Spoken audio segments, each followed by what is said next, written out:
you on the show.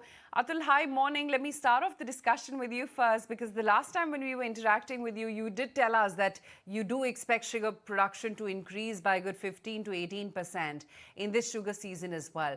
Now, with above normal rainfall, is production likely to get impacted, Atul?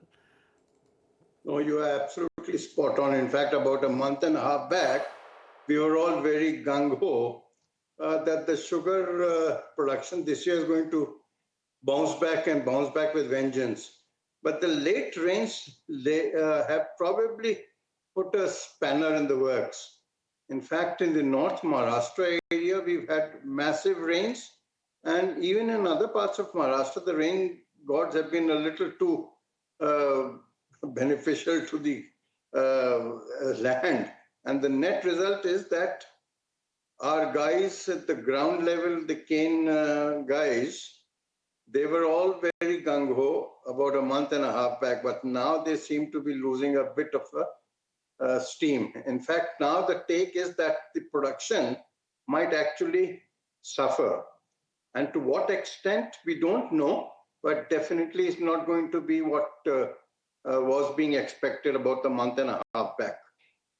So there's a little bit of a dampener, both in Karnataka and Maharashtra.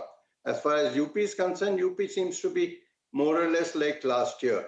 So overall, sugar production could come off a bit, but definitely is going to be higher than what it was last year, for sure.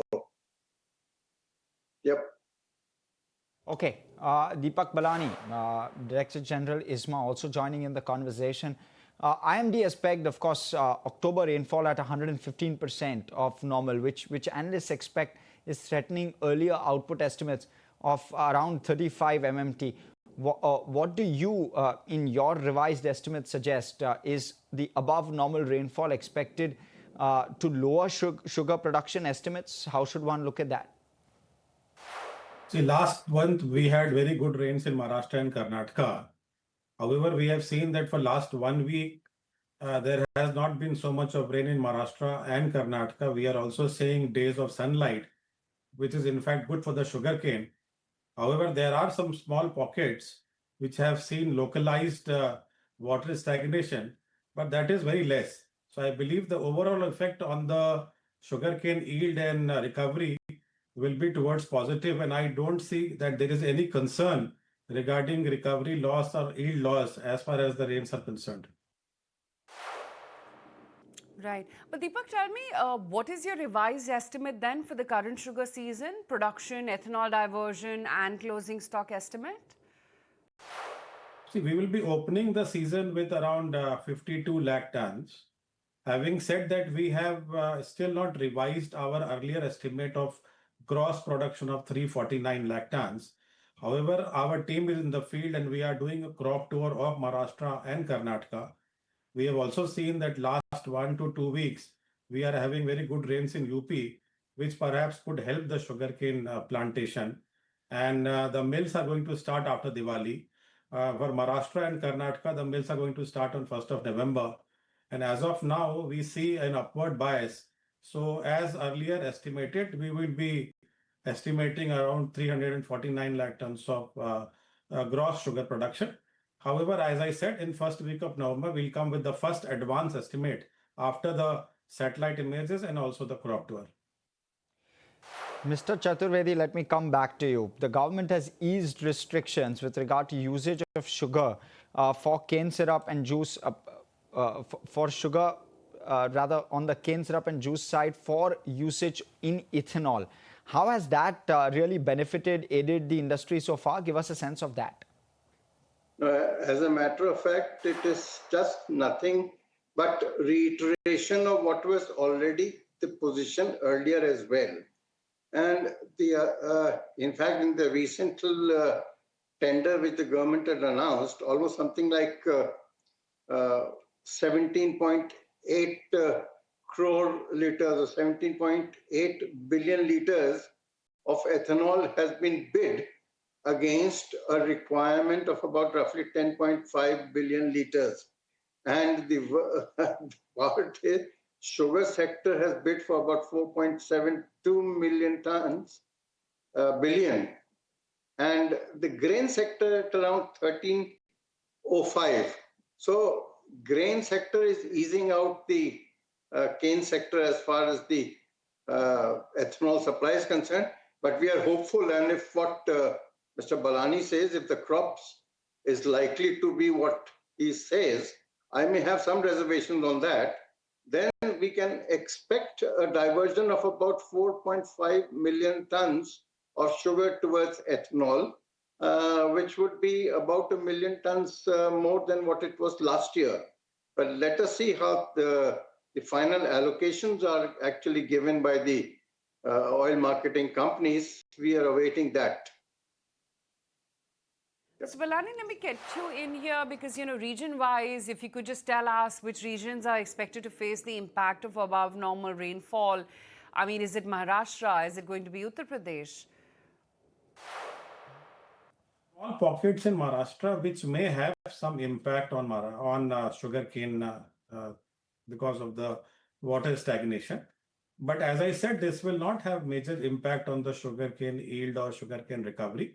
But having said that, as I said, we are already doing a crop tour, and in the advance estimate, which is going to release in first week of November, we will also consider that. But as of now, we think that the gross sugar production will remain at around 349 lakh tons.